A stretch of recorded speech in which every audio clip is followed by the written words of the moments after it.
What's going on, guys? Jesse here with Doolittle Garage again.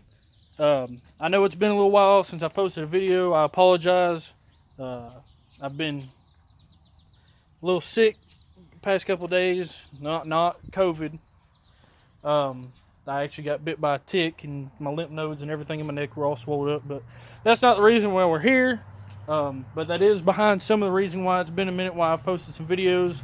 And I'm just trying to gather enough information from all these different builds, that way I can put it into one big video instead of doing a bunch of little videos here and there that are probably only about 2-3 minutes long.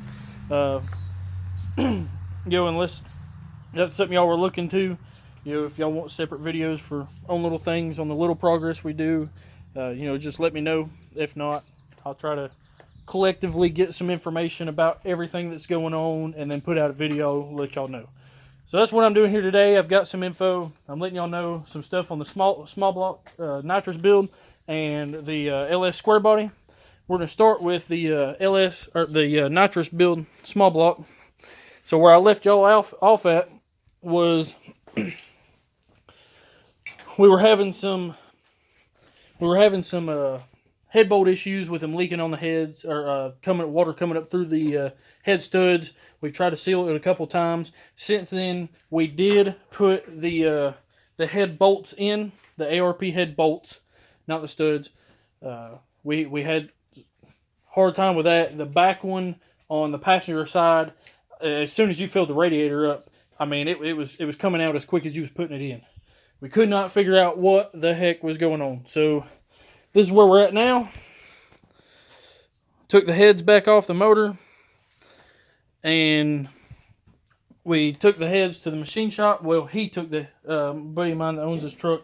He took the heads to the machine shop, and the heads, whoever drilled them for the heads, the bolt holes, drilled the back cylinder, the one that we were having a problem with, the back bolt.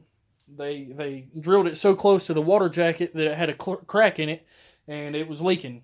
So there was no way to get in there and fix it. So those heads, he said, don't even worry about checking the other one. If one's messed up, I'm not running mismatched heads. I'll just buy another set of heads. Money's tight for him right now also, so that was a big jump for him to say. But he bought another set of heads. They currently got done at the machine shop yesterday. He had all his parts swapped over and those checked and everything like that. So those check out good. We should be putting the heads on this thing. We went back to the head studs. He decided to go back with them because he does plan on trying to run nitrous on this motor. So he wants the ease of the mind of having the studs on there versus the bolts.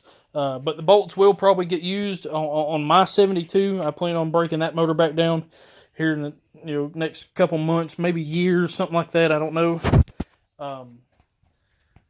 But plan on breaking it back down. I'll probably use those head bolts since I'm really not going to do anything too serious with that motor.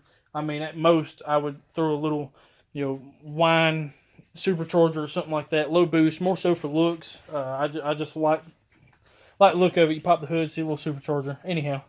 So that's where we're at with this. We got the bed off. He got his fuel lines and fuel pump mocked up for right now, just temporary use. There's the pump. He did all nice stainless steel braided hose, all AN fittings, 2 from the tank, everything. Well, except for that, he hasn't done that yet. It's wired up. We have the regulator that we have now is functional. So hopefully we will be getting this thing back together. Another oil change. I swear he's probably spent $400 in oil and filters. I mean, it's ridiculous. I mean, I bought 2 oil changes, one for the GMC and one for the Camaro over there. And I mean, that alone was $100. So I imagine he's probably spent $400 or $500 in oil. I mean, it's ridiculous. But that's where we're at with the nitrous small block truck. And like I said, I'll do another video once we get the heads on and all that stuff for it. As for the LS swap square body, Where I left y'all off with it was we had the motor pulled out. I told y'all I had another motor that a good buddy of mine found me, and I got the cam and everything out of the old block that was trash. Looked at it. It actually looked good. So I put it in the other motor that I got, like I said I might do, and just put it in there on the stock lifters and everything. All I did is put my heads, my push rods, and my cam in this motor. That is it. And swapped everything back over. So it's been up and running now for probably 2 or 3 weeks. Been running around. I've probably put 150, 200 miles on it since I did the motor change in it. Nothing really looks much different. I'll show y'all. Nothing really looks much different. But this motor actually seems to run a little stronger. Wonder why. I mean, but I'm still waiting on my battery box. It's ridiculous. I had to cancel my order through Brothers Trucks. I'll never buy anything else through them again. I know it's not their fault, but that's a whole different story. But yeah, I mean, she's cleaned up. She runs. I actually just got done riding her or driving her to town earlier, and she did all right. Went and had a little fun street playing around the other night. Raced another cam single cab, like 2000 something model Silverado.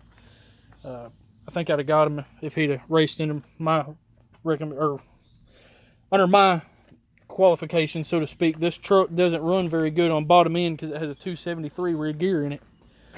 So it does not like taking off. I mean, it will take off, but not for racing purposes. But that's also not why I built this truck.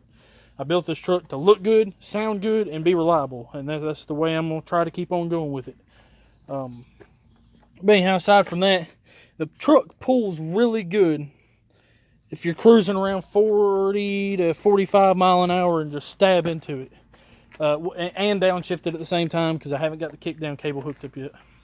And I mean, it runs out pretty hard and it likes the RPMs. But we have oil pressure now through cold start.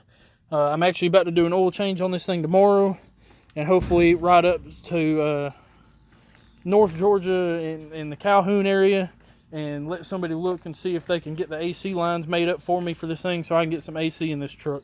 Because like I said, that's why I built this truck, is I wanted it to be reliable, fun to drive, sound good, and still have AC. But I mean, she don't sound no different. Really, let me grab the keys here. Oh, I put the keys up.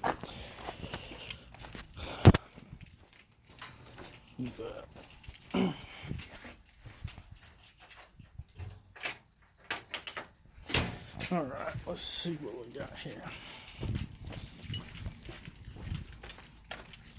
Oh, the other thing on the battery box, I know it's a little spaced out, but on the battery box, I went through USA One Industries. They're supposed to be sending me one.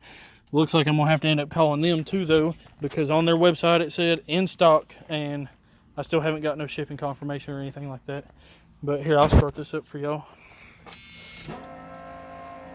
Still a loud pump. I'm going to have to find something to do with that. I don't like it.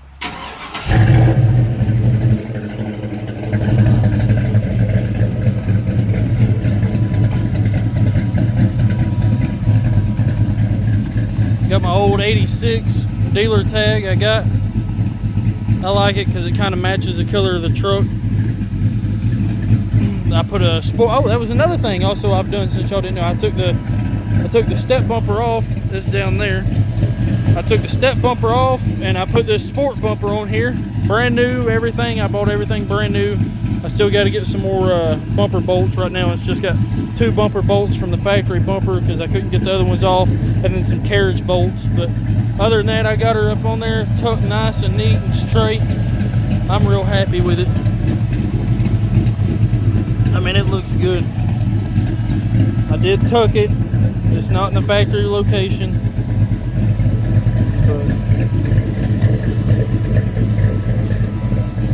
And right now she is pretty warm still, and I have right around 30 pounds of oil pressure hot, but like I said, she needs an oil change from when I did the motor swap a couple weeks ago.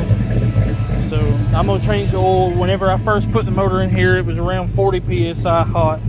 So we'll hope that fixes that. But she's still.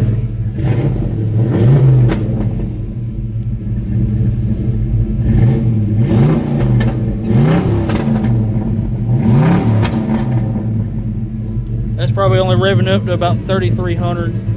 You want 10 pounds of oil pressure per every 1,000 RPMs.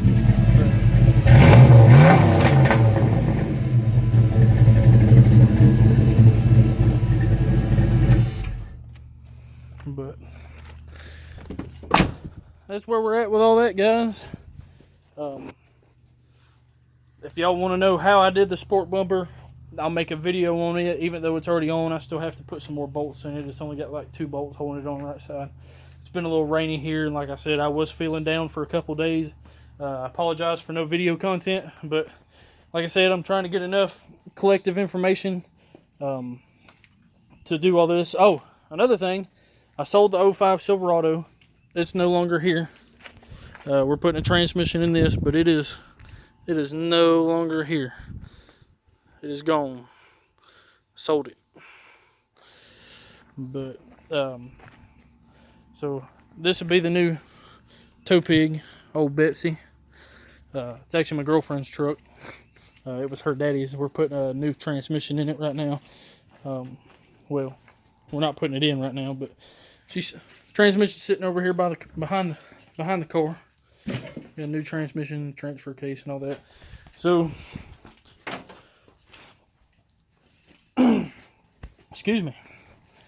But like I said, sorry for the no content. I'll keep on bringing it to y'all. We're actually about to go to the Southeastern Truck Nationals up in Lebanon, Tennessee. We went last year, visited Nashville and all that stuff. I might do a live feed from there. Well, not a live feed, but a video recording from there. Just some trucks that are going to be there and all that stuff. I go there to get ideas. Admire other people's hard work as I'm doing. But yeah, man, I'll keep on bringing y'all the content. Yeah, as y'all like and keep on subscribing, and we'll keep this channel going, guys. And I appreciate all the support. Thank you.